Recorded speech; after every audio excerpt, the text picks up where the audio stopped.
बिहार के भीतर हुए जो चुनाव है, मतगणना हो रही है और जो सुबह से रुझान था, अब नतीजों में तब्दील होता नजर आ रहा है। जो एनडीए गठबंधन है, एक बड़ी जीत के साथ इस बार सरकार बनाने जा रही है, जो रुझान है और वो अब नतीजों में तब्दील हो रहा है।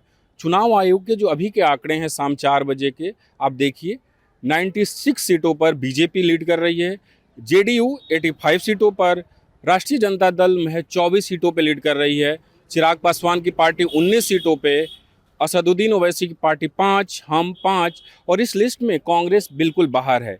तो अभी जो स्थिति है उसमें साफ नज़र आ रहा है कि एनडीए सरकार बनाने जा रही है और वो भी एक बड़ी बहुमत के साथ। हमारे साथ विष्णु नारायण हैं। हम समझेंगे कि जो नतीजे अभी आ रहे हैं, जिस तरीके के रुझान हैं, क्या इस तरीके के रुझान की संभावना ग्राउंड पर थी, और अगर नतीजे इस तरीके के आए हैं तो इसके कारण क्या है। जैसे ग्राउंड पर घूमते हुए जहाँ तहाँ, चाहे नॉर्थ या साउथ बिहार या अलग अलग जगहों पर घूमते हुए जो चीज़ें दिखाई पड़ी, वो ऐसा लैंडस्लाइड नहीं दिख रहा था। हमें कम से कम नहीं दिखा। हमारे जो भी सैंपल्स हमने कलेक्ट किए उसमें कांटे का संघर्ष, हड्डा हड्डी की लड़ाई, आमने सामने का, कई एक सीटों पर जनसुराज भी एक फैक्टर। हालांकि ये बाद में कैलकुलेट करने वाली चीज़ होगी, देखने वाली होगी कि कई जगहों पर आपको इस तरीके के तीखा संघर्ष, कहीं पर बहुजन समाज पार्टी। तो हम ये तो जरूर देख पा रहे थे कि आमने सामने का संघर्ष जो है वो ज़्यादा है, और इस तरीके का लैंडस्लाइड हमें नहीं दिख रहा था। तो जो भी लैंडस्लाइड आया है भारतीय जनता पार्टी के पक्ष में, एनडीए के पक्ष में, जनता दल यूनाइटेड के पक्ष में, उसमें इस बीच आपने देखा होगा कि आर्थिक सहायताएं जिस तरीके से बांटी गई, आप वजहें, उसमें महत्वपूर्ण वजह, चूंकि जीविका एक तरीके से जो सत्तारूढ़ दल है जनता दल यूनाइटेड, भारतीय जनता पार्टी, उसके साथ अलाइन होकर के उसके कैडर के रूप में काम करने लग गया है।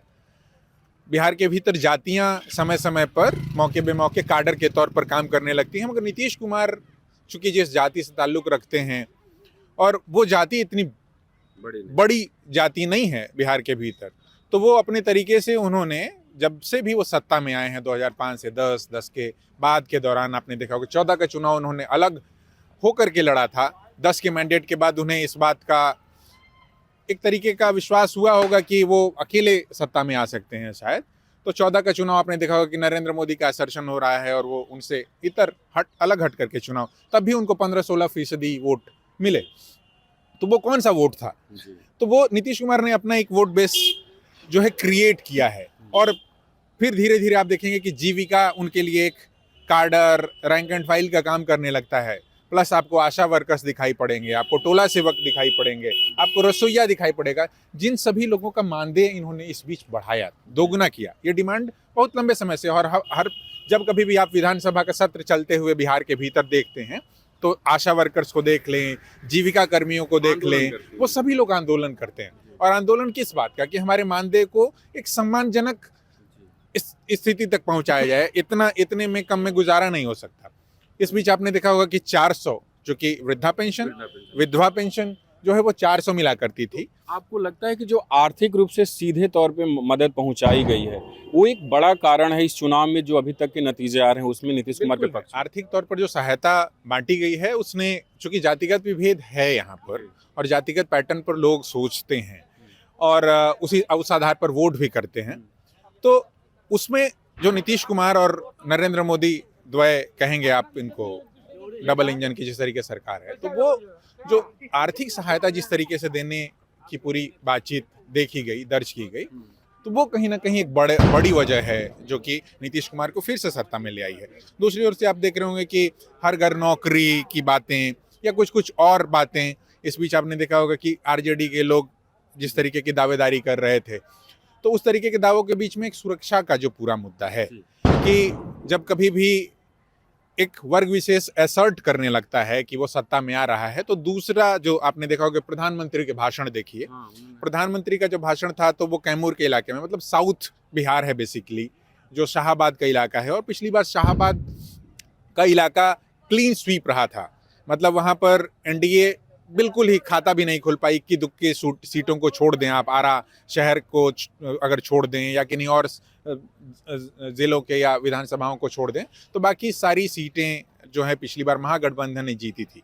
मगर इस बीच आप बक्सर देख लें, कैमूर उठा लें, सासाराम उठा लें, तो हर जगहों पर जो है वो ग्राउंड पर तो एक तीखा संघर्ष दिखाई पड़ रहा था, मगर वो जीत के लिए जो एक मार्जिन की ज़रूरत होती है, और कहें कि उसमें आर्थिक सहायता ने जो खेमा थोड़ा बहुत परेशान भी था, क्योंकि एक तरीके का कन्फ्रंटेशन तो था। पिछले लोकसभा चुनाव में आपने देखा होगा कि चूंकि जातिगत जनगणना हुई, जातिगत सर्वे हुआ, उसके आधार पर चूंकि जो पॉलिटिकल प्लेयर्स हैं, आप लालू प्रसाद को मसलन एक बड़े पॉलिटिकल प्लेयर के तौर पर देखते हैं, फिर नीतीश कुमार हैं, दूसरी ओर भारतीय जनता पार्टी है, तो अलग अलग धुरियां हैं। तो आपने देखा होगा कि पिछले लोकसभा चुनाव में जो जातिगत सर्वे के बाद जिस तरीके से एक नए समीकरण को उभारने की और बनाने की कोशिश हुई थी राष्ट्रीय जनता दल की ओर से, महागठबंधन की ओर से, उसका उन्हें जो है शाहाबाद के इलाके में, साउथ बिहार के इलाके में फायदा भी मिला था। तो इस बीच वो गलती की आपने देखा होगा कि सुधार किया, चाहे वो पवन सिंह भले ही एक फिनोमिना के तौर पर वहाँ उभार हुआ, मगर वो कई सीटों को एक तरीके से प्रभावित किया। पहल औरंगाबाद का चुनाव हुआ, औरंगाबाद में जिस तरीके से जो वहाँ के अभी सांसद हैं राष्ट्रीय जनता दल के, और वो जनता दल यूनाइटेड के एक तरीके से युवा अध्यक्ष हुआ करते थे, युवा मोर्चा के, तो वो उनको तोड़ करके लाना, अपने पक्ष में करना, टिकट देना। तो मतलब कि मैं ये कहने की कोशिश कर रहा हूँ कि जो कास्ट कॉम्बिनेशंस हैं और जो समीकरण है और जो सोशल जस्टिस की पूरी पॉलिटिक्स इक्वेशन है, उसको बेहतर तरीके से कौन साध पाया। महिलाओं पे थोड़ा और बात करके कास्ट पे आएंगे। जब मैं ग्राउंड पे था और महिलाओं से बात कर रहा था कि तेजस्वी यादव ने कहा है कि हम 30,000 देंगे और जेडीयू और बीजेपी की सरकार 10,000 दे रही है, तो महिलाओं ने एक बात कही कि ये तो दे रहे हैं, वो देंगे, और ये कई जगहों पे हमने सुना। आपको लगता है कि ये जो जैसे हमने झारखंड में भी देखा कि जो दे रहा है लोग उसे ही चुन रहे हैं, तो ये भी फेनोमेना आपको दिख जैसे एक हकीकत है और एक फसाना है, कल होगा या नहीं होगा भविष्य पे, और एक चीज हो रही है, तो मैं कह रहा हूँ एक और हकीकत है, एक और फसाना, एक और जो दावेदारी है कि हम देंगे और एक मिल रहा है आपको, तो उस पर विश्वास करना जो है वो आसान हो जाता है। पिछली बार नौकरियों के सवाल को, एजेंडे को, पिछली बार 2020 के विधानसभा चुनाव में तेजस्वी यादव उस एजेंडे के तहत आए थे, और जो उनकी मजबूती देखने में आई थी, क्योंकि नीतीश कुमार तब वो दावा नहीं कर रहे थे, है ना। नीतीश कुमार एक तरीके से काउंटर करने की कोशिश कर रहे थे, मगर एजेंडा जो है विपक्ष ने पिछली बार सेट किया था। इस बीच आपने देखा होगा कि जो सरकारी नौकरियां बटी, भले ही उस दौरान बटी जबकि डिप्टी सीएम के बतौर तेजस्वी थे, लेकिन नीतीश कुमार उसको, ऐसा नहीं है कि उसको एकदम से रोक दिया हो, वो प्रक्रिया जो है आगे चलती रही। उसके बाद पूरा मामला जो है वो एन चुनाव के वक्त जिस तरीके से आर्थिक सहायता 10-10 हज़ार रुपए खाते में, ये आपको उसके पहले तक आप देखेंगे कि आंकड़ों का खेल है, बहुत सारी चीज़ें जो हैं आंकड़ों के आधार पर तय होती हैं।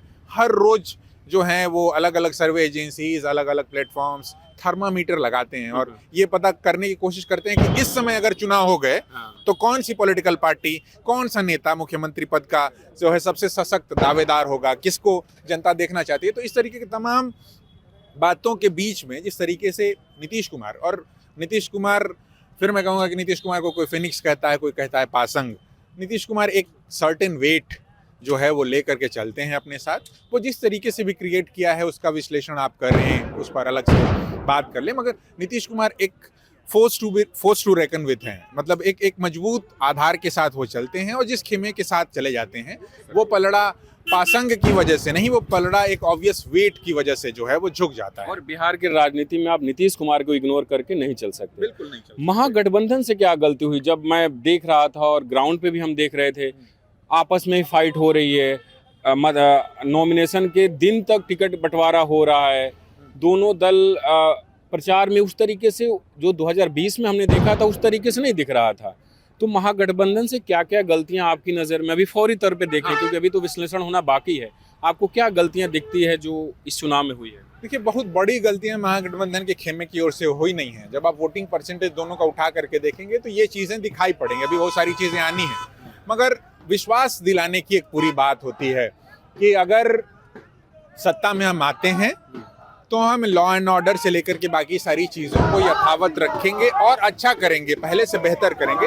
ये विश्वास दिलाने में जो है महागठबंधन का खेमा, और खासतौर से उनका जो रैंक एंड फाइल है, जो मैं कहता हूँ कि जातियाँ यहाँ काडर के तौर पर काम करने लगती हैं, आपका जो एक आधार वोट है वो इस तरीके से विश्वास नहीं दिला पाया और किन्हीं जातियों को कि यदि हम सत्ता में आ जाते हैं तो हम आपके लिए लॉ एंड ऑर्डर, क्योंकि ठीक है, कमाएंगे धमाएंगे थोड़ा कम बेसी चलेगा, लेकिन आप सड़क पर चलते हुए अपने आप को सुरक्षित महसूस करना चाहते हैं, आपके परिवार के साथ आप जहां कहीं भी बैठे रहने चाहते हैं, वो सुरक्षित रहना चाहते हैं। ये एक और बात हो सकती है, और बात है भी। हम लोगों ने उस मुद्दे पर अलग अलग जगहों पर रिपोर्ट्स किया, एनसीआरबी के जो आंकड़े आ रहे हैं, अलग अलग जगहों पर जो घटनाएं हुई, चाहे वो पूर्णिया में तनिष्क शोरूम की लूट हो जाती हो या आरा में, या आपको यहीं पारस हॉस्पिटल है बिल्कुल शहर के बीचों बीच की, वहाँ अपराधी घुस करके गोली मार देते हो किन्हीं को। लेकिन ये घटनाएं जो हैं वो आम जनमानस में इस तरीके का केओस नहीं क्रिएट कर रही हैं, और उसको ऐसा लगता है कि सत्ता की ओर से इस तरीके का संरक्षण नहीं है। अपराध जो हो भी रहा है तो उन लोगों की धरपकड़ हो जा रही है, पूर्णिया में हो गई, आरा में हो गई। तो इस तरीके की चीज़ों के बीच में वो अभी तो हाल फिलहाल आपने देखा होगा चुनाव के दौरान जिस तरीके से एक पूरा हो हल्ला उठा मोकामा को लेकर के। मोकामा के स्थानीय जो है, अब तो जनप्रतिनिधि भी चुन लिए गए, वो जनता दल यूनाइटेड के अनंत सिंह जीत गए हैं, अनंत सिंह चुनाव जीत चुके हैं। तो इस तरीके की बातों के बीच में आप देखेंगे कि वो उनकी अपनी दावेदारी थी, उनकी अपनी पॉलिटिक्स है, उनको अपने तरीके से जनता रिसीव करती है, वो जनता के पास जाते हैं, वो एक और विषय हो सकता है। मगर आपने देखा होगा कि वहाँ एकदम कार्रवाई करने से सरकार अपने आप को बिल्कुल पीछे नहीं खींच लिया। वहाँ हुआ, एसपी ने, आपने देखा होगा कि आप भी कवर कर रहे थे, रात बिरात आकर के आया सामने, एसपी आए और उनकी गिरफ्तारी हो गई। तो एक आम जनमानस में जो इस तरीके का फील होता है ना बेसिकली, कि वो देखती है कि भाई ठीक है। जो आपको लगता है कि जंगल राज का जो एक टैग लगा हुआ है लालू प्रसाद यादव के शासन के दौरान का, वो अभी तक राजद के साथ जुड़ा हुआ है? बिल्कुल जुड़ा हुआ है, और वो टैग अलॉन्ग जो उनके साथ है, क्योंकि स्वतः स्फूर्त राजनीति करते हुए तो कोई तेजस्वी यादव आ नहीं रहे हैं। जिस दिन से तेजस्वी यादव का राजनीति में पदार्पण हुआ है, उनके साथ एक टैग अलॉन्ग है कि वो लालू प्रसाद के बेटे हैं और उन्हीं की पॉलिटिक्स को आगे ले जाने की कोशिश कर रहे हैं। हालांकि 2020 के विधानसभा चुनाव में कुछ हद तक उस टैग से उन्होंने खुद को अलग करने की कोशिश की थी, पार्टी के पर्चे पोस्टर्स से लेकर के अलग जगहों पर। उस समय लालू प्रसाद हालांकि जेल में भी थे, तो जब वो सामने नहीं थे तो आपने देखा होगा कि उनके पोस्टर से लेकर के हर अलग अलग जगह पर। मगर 2024 के चुनाव तक आप आते आते देखते हैं कि सारे टिकटों का बंटवारा कौन कर रहा है। वो सारी तस्वीरें इस बीच भी 2025 के विधानसभा चुनाव से पहल और किस तरीके से बिल्कुल ऐन मौके पर आपने टिकट बांटे हैं, वो टिकट कौन बांट रहा था गोड़ पर गोड़ चढ़ा करके।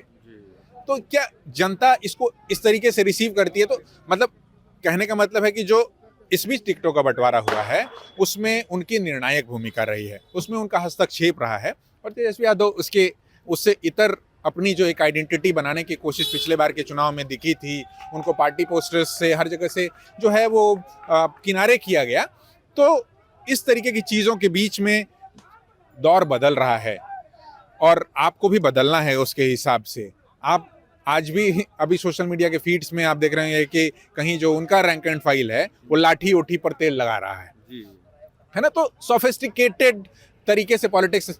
नीतीश कुमार के लिए तो कहा जाता है कि भाई स्टेटस को मतलब यथास्थितिवाद के परिचय हैं और एपिटम है ना। उनको कोई फिनिक्स कह देता है, कोई कुछ कह देता है, मगर एक तरीके से तो आप ये समझते ही हैं ना कि जो यथास्थितिवाद है मतलब कि अच्छा नहीं है तो बुरा नहीं है हमारे लिए। कांग्रेस का जो प्रदर्शन रहा है अभी तक, वो जो हम पार्टी है यहाँ पे जीतन राम मांझी की, जो असदुद्दीन ओवैसी की पार्टी है, उसका जो अभी तक रुझान है कोई 4 पे कोई 5 पे, कांग्रेस उससे भी नीचे चली गई है। कांग्रेस का जो प्रदर्शन रहा और जिस तरीके से उन्होंने चुनाव लड़ा, उसको आप अभी जो फौरी तौर पे कैसे देखते हैं? मैं ऐसे ही देखता हूं कि बातें कुछ और कहना और करना कुछ और। तो जनता इसको इसी तरीके से रिसीव भी करती है। राहुल गांधी इस साल दर्जन भर बार तो कम से कम आए ही होंगे बिहार में, और उन्हें पिछड़ा अति पिछड़ा की, एससी समुदाय की, एसटी समुदाय की, अकलियत समाज की, तरह तरह की बातें कहीं। मगर जो टिकटों का बंटवारा हुआ उनकी ओर से, उसमें ये सारी चीज़ें दिखाई नहीं पड़ी। तो जनता इसको इसी तरीके से शायद रिसीव करती है कि वो यहाँ तो जातिगत बोध इतना हावी हो जाता है सबके सिर पर आ करके कि वो इसी तरीके से चीज़ों को देखती है। तो कौन सोशल इक्वेशंस को, सामाजिक समीकरण जो धरातल पर है वो अपनी पार्टियों के भीतर भी कौन बेहतरीन तरीके से साध पाता है। लेकिन इन तमाम चीज़ों के बीच में जो एक चीज़ जनता दल यूनाइटेड या एनडीए खेमे को ऑब्वियसली फ़ायदा पहुंचाया है, मैं अभी भी देखता हूं कि वो जो 10,000 रुपये वाली धनराशि है वो सब पर भारी पड़ी है। तो अभी हम ये जो बातचीत कर रहे हैं वो फौरी तौर पे है, विश्लेषण होना बाकी है, लेकिन एनडीए की जीत में जो सबसे बड़ी भूमिका देखी जा रही है वो 10,000 रुपये जो डायरेक्ट महिलाओं के खाते में दिए गए हैं। 1 करोड़ से ज़्यादा महिलाओं के खाते में 10,000 रुपये दिए गए। इसके अलावा जो लड़कियां हैं उनको अलग अलग स्तर पे आर्थिक मदद दी जाती है। वहीं जो महागठबंधन है उसके बीच जो संतुलन नहीं दिखा और एनडीए ने अपना संतुलन बनाया। महागठबंधन में टिकट बंटवारे को भी लेकर काफ़ी चहल पहल दिखी। कांग्रेस के जो यहाँ प्रभारी थे उनके साथ गाली गलौज भी हुई। तो ये तमाम कारण हैं जिसके कारण एनडीए एक बड़ी बहुमत के साथ सत्ता में वापसी करने जा रही है और महागठबंधन पिछड़ चुका है। बसंत कुमार, पटना से न्यूज़ लॉन्ड्री के लिए। हमारे बिहार चुनाव से जुड़े एनएल सेना प्रोजेक्ट को सपोर्ट करने के लिए इस क्यूआर कोड को स्कैन कीजिए और कंट्रीब्यूट कीजिए अपनी मर्जी से, ताकि हम बिना किसी दबाव के आप तक खबरें पहुंचा सकें और आप कह सकें मेरे खर्च पर आजाद हैं खबरें।